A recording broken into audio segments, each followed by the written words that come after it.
आज हम रेफ्रिजरेटर की गैस चार्जिंग हो चुकी है, तो इसके बाद में हम इसको पिंच कैसे करना वो देखेंगे।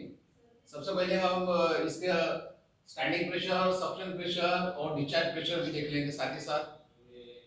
जब भी कोई मशीन की रेफ्रिजरेशन मशीन में अगर आप गैस चार्जिंग करते हैं तो उसके बाद में आपको स्टैंडिंग प्रेशर, सक्शन प्रेशर और डिस्चार्ज प्रेशर देखना चाहिए। एम्पियर, वोल्टेज और टेम्परेचर, जो कंप्रेसर जितना एम्पियर लेता है वो उतना ही एम्पेयर लेना चाहिए। 1.1 एम्पेयर लेने वाले कंप्रेसर ने 1.1 एम्पेयर लेना चाहिए।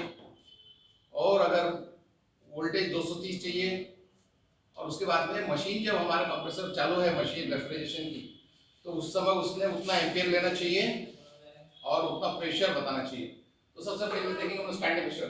R22 का जो प्रेशर है 150 psi, यानी मशीन सिलेंडर जब हम गैस भरेंगे सिस्टम में या सिलेंडर का प्रेशर लेंगे उस समय आपको 150 प्रेशर दिखेगा।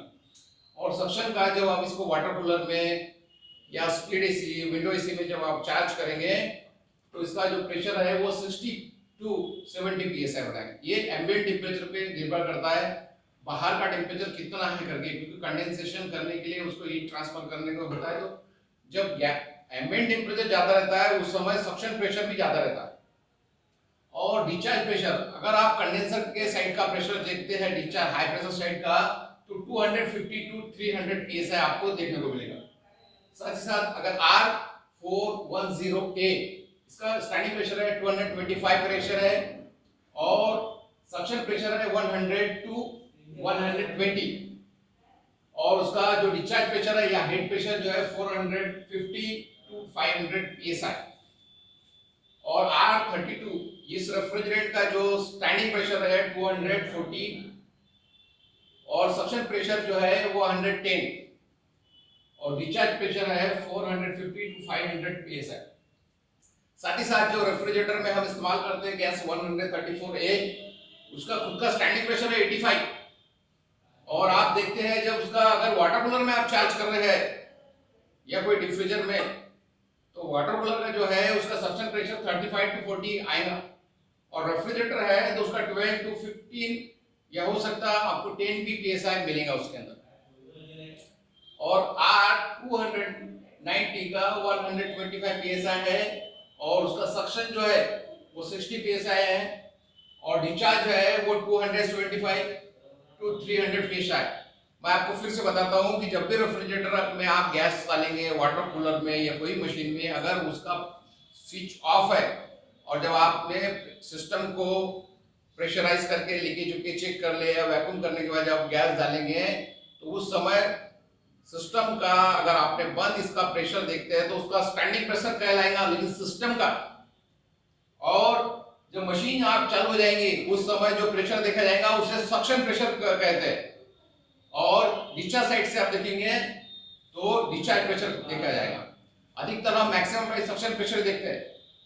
अगर सक्शन प्रेशर अचीव नहीं करता है मशीन तो आपको उतना प्रेशर डालना पड़ेगा। अगर 60 नहीं है आपका प्रेशर और 40 है तो आपको 10 psi बढ़ा के स्टैंडिंग 60 प्रेशर जब आएगा, स्प्लिट एसी या विंडो एसी में R22 है तो उतना ही उसको गैस चार्ज करना पड़ेगा जब वो आपको उतना प्रेशर आएगा। नहीं तो आप सोचते हैं कि इतना गैस डालने से नहीं होता। अगर उसके अंदर 1000 ग्राम गैस होना तो 1000 ग्राम ही गैस होना। अगर आपने 800 ग्राम गैस डालते हैं R22 तो उतना सक्शन प्रेशर अचीव नहीं करेंगे, यानी वो सिस्टम क्या होगा, अंडर चार्ज हो जाएगा।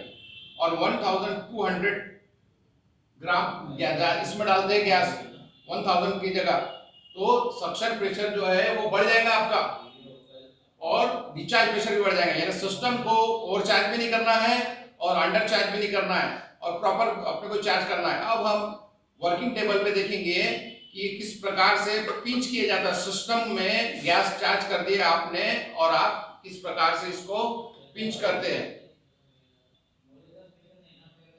अभी ये हमारे पास में रेफ्रिजरेटर है, इसको हमको पिंच मारने का है, चार्जिंग लाइन को पिंच मारने का है। तो आपको एक पिंच ऑफ टूल लगेगा, एक ट्यूब कटर लगेगा, प्लायर, लाइटर और एक टॉर्च। हमारे सामने रेफ्रिजरेटर चालू है। अभी हम इसका स्विच चालू करेंगे, जो कि इस जगह से यहाँ पे इसका स्विच है, इसको चालू करेंगे, आपका रेफ्रिजरेटर चालू होगा। जो भी करंट कंप्रेसर करंट कंज्यूम करेगा वो यहाँ पे एम्पेयर में आपको बताया जाएगा। अभी हमारा कंप्रेसर ये रेफ्रिजरेटर को चालू कर चुके हैं हम लोग। ये इसका प्रेशर नीचे की ओर जा रहा है और एम्पेयर ये कंप्रेसर करंट कंज्यूम कर रहा है, ये 1 एम्पेयर है, फ्लक्चुएट हो रहा है 0.9। ये अभी हमारा चालू है। अब हमने इसमें 134 नंबर का गैस है इसके अंदर, इसको हम पिंच करेंगे। इसका सक्शन प्रेशर जो है वो बहुत ही कम रहता है। 134 से रेफ्रिजरेंट का वो ज़ीरो पे भी चलता है या माइनस में भी चलता है। अब यहाँ से हमको इस जगह से इसको गर्म करना पड़ेगा, उसके बाद में हम इसको पिंच कर सकते हैं। तो सबसे पहले आपको इसको हल्का सा गर्म करना पड़ेगा। गर्म करने की वजह से कॉपर का पाइप जो है वो थोड़ा नरम हो जाएगा और हमारा जो पिंच ऑफ टूल है वो आसानी से उसके ऊपर लगेगा। वो कैसा लगता है मैं आपको बताता हूँ। अभी हम ये पिंच ऑफ टूल देख रहे हैं। पिंच ऑफ टूल को आपको यहाँ पे इसका एक नट है, इसकी सहायता से आपको जितना उसको एडजस्ट कर सकते हैं आप। एक सैंपल की तरफ से हम एक कॉपर का पाइप लिए हैं, इसको यहाँ पे एक पिंच कराता है, इसको और एक बार एक पिंच करते हैं हम यहाँ पे। इस प्रकार से इसको लगाना चाहिए और यहाँ से इसको दोनों को आपको ऐसा दबाना पड़ेगा। दबाने के बाद में ये इसको पकड़ लेता है और इसको छोड़ने का ला है तो ये लीवर को आपको क्या करना पड़ेगा पता है क्या, इसको इस प्रकार से इसको दबाना पड़ेगा। जैसा आप दबाएंगे तो ये यहाँ से इसको खुल जाएगा। तो इस प्रकार से ये पिंच होगा। हमारे को चार्जिंग लाइन जो है हमारे यहाँ पे हमको इसको पिंच करना पड़ेगा। अभी हमारे पास में ये पिंच ऑफ टूल है। कंप्रेसर जो करंट है वो 0.9 ले रहा है और इसके अंदर हाइड्रोकार्बन HFC 134 रेफ्रिजरेंट है। अब हम इसको पिंच करेंगे। इसको ये यहाँ पे आपको इसको लगाने का है और लगाने के पहले आपको इसको गर्म करना पड़ेगा। पाइप को, कॉपर के पाइप को आपको गर्म करना पड़ेगा। इसको कॉपर के पाइप को हम आसानी से ऐसा गर्म करना पड़ेगा।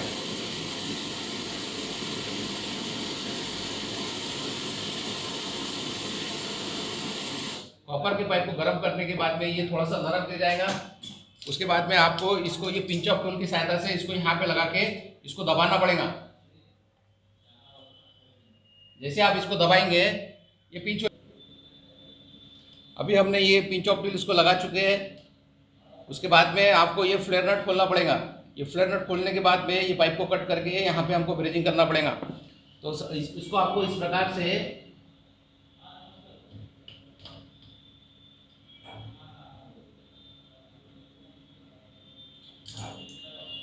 से खोल लेना पड़ेगा।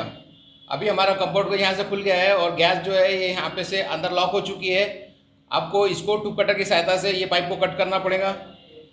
यहाँ से इसको ऐसा टूप कटर लगाना पड़ेगा आपको और इसको यहाँ से कट करना पड़ेगा। कट करने के बाद में इसको हम आगे ब्रिजिंग करेंगे। ये आपको टूप कटर हमने लगा चुके हैं। यहाँ पे आपको इस प्रकार से इसको गोल गोल घुमा के अच्छी तरह से लगा के ये पाइप को, कॉपर के पाइप को, चार्जिंग लाइन को या इसको प्रोसेस लाइन जो कहते हैं इसको कट करना पड़ेगा।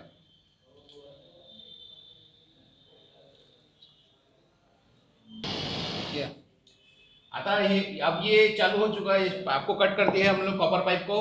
इसके बाद में इसको आपको ब्रिजिंग मारना है। इसके पहले आपको इसको पाइप को पिंच करना पड़ेगा, थोड़ा सा दबाना पड़ेगा। प्लायर की सहायता से आपको इसको हल्का सा दबा देना पड़ेगा।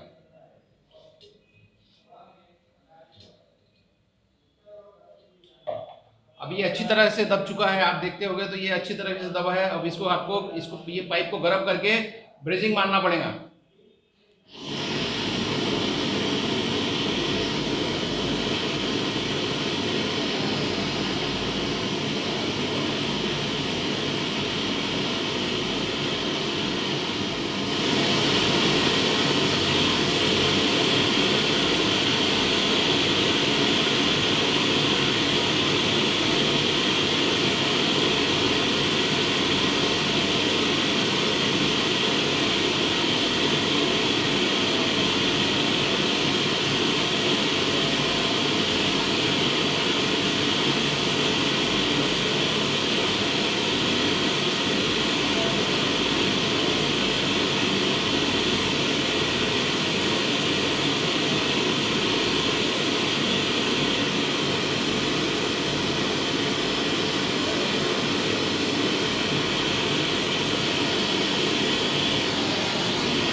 चलो, अब इसके बाद में ये यहाँ पे से ये ब्रेजिंग हो चुकी है, ये पिंच हो गया है प्रॉपरली। हमने इसको लिक सोप की सहायता से चेक कर ली, अब यहाँ से पिंच नहीं है, यानी लीकेज नहीं है। अब हमको यहाँ से इसको ये लीवर को दबाना पड़ेगा। आपको इस प्रकार से इसको ये लीवर को यहाँ पे दबाना पड़ेगा। जब लीवर दबाएंगे हम तो ये पिंच ऑफ टूल वहां से रिलीज हो जाएगा इस प्रकार से। अभी ये पिंच हो गया है पाइप प्रॉपरली इस प्रकार से। अब इसको हम अंदर की ओर कर देंगे कि ये बॉडी के अंदर रहे करके, इस लेवल से रेफ्रिजरेटर के इससे अंदर रहे।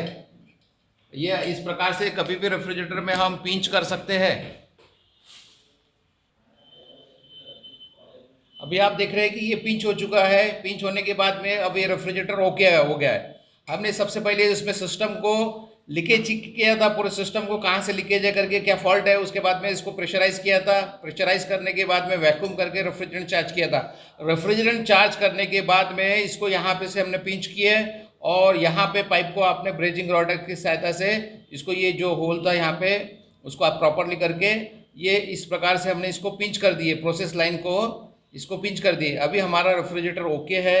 जितना सक्शन प्रेशर चाहिए तो उतना सक्शन प्रेशर हमको यहाँ पे बता रहा है, चार्जिंग प्रेशर एम्पेयर बता रहा है। रेफ्रिजरेटर प्रॉपरली चालू है, अंदर कूलिंग आ रही है, जितना चाहिए उतना परफेक्ट हो चुका है। इसी प्रकार से रेफ्रिजरेटर की गैस चार्जिंग की जाती है। Thank you.